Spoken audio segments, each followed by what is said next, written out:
really glad that proceeding can because I'm 39, I'm engaged, and so I'm at that age where I'm starting to think about having kids. And when I start to think about having kids, I think about kids these days, and they're on Bumble and Tinder and sending naked selfies to each other in high school, and it's absolutely terrifying. I'm terrified.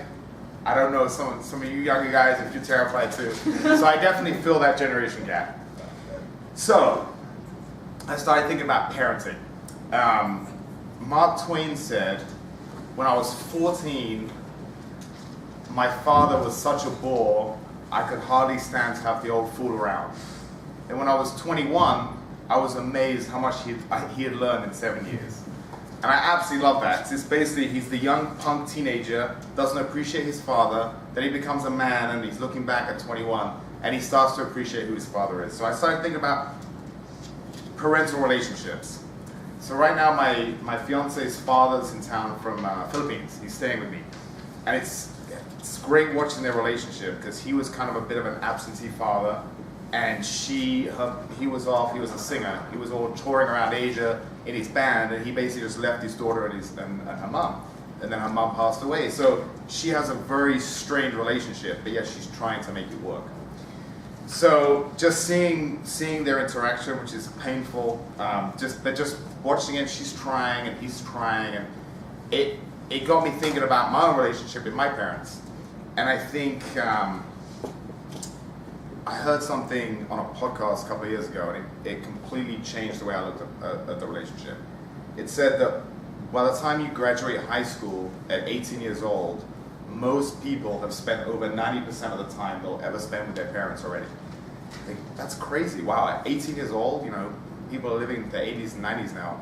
But if you think about it, it makes sense. You're at home full time. Most people after high school, they get a job, they go to college, they leave, and that's it. After that, they're seeing their family, Christmas, Thanksgiving, the odd weekend here or there. But it's very, very small.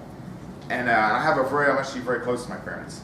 So I started to think about, man, that sucks. I've been in the US 15 years, my parents are in London, and I try to do what I can to see them, but obviously, it's very, very hard.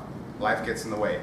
So ever since then, I really made it a priority, whether it's prioritizing going home, or like I'll fly and meet my parents somewhere for they have a place in the south of France, spend a week with them, try to just prioritize seeing them, because it's very hard when life is busy. We're all very busy. It's hard for us to make 3 hours to come here, let alone actually spend time to fly to another continent to see your parents.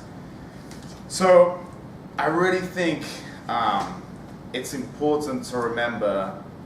It's one of those things in life when you have something, often time goes by and you don't really. It's only when you lose something that you really appreciate having it. So what I started to do with my dad, who I'm very close to, is I said, every year I want to do something adventurous. So my dad is an amazing man. He retired at 55. He was a pilot, and he had traveled all over the world. He stayed at these beautiful 5-star resorts, and he said, I've seen the world from an affluent perspective. I want to see people.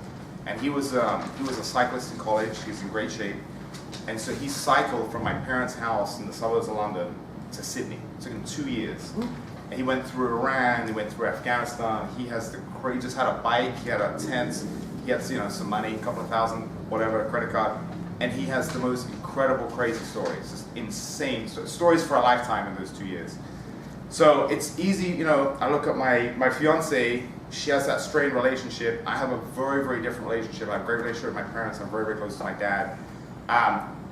But honestly, does it matter?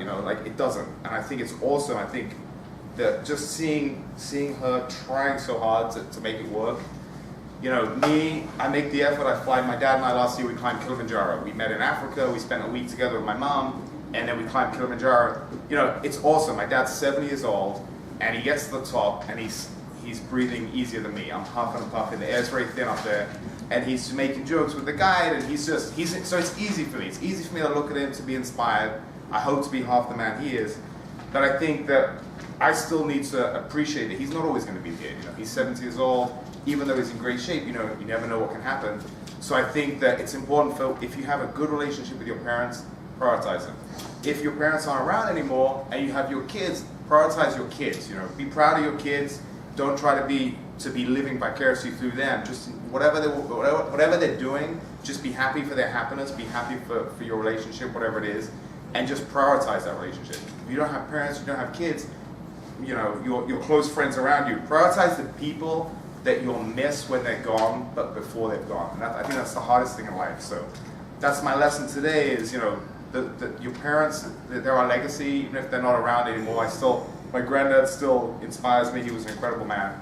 And his memory lives on. You know, my father's memory will live on way past him. So I think just having an appreciation for our forefathers is very important. So that's my lesson today. Thank you, guys. See you.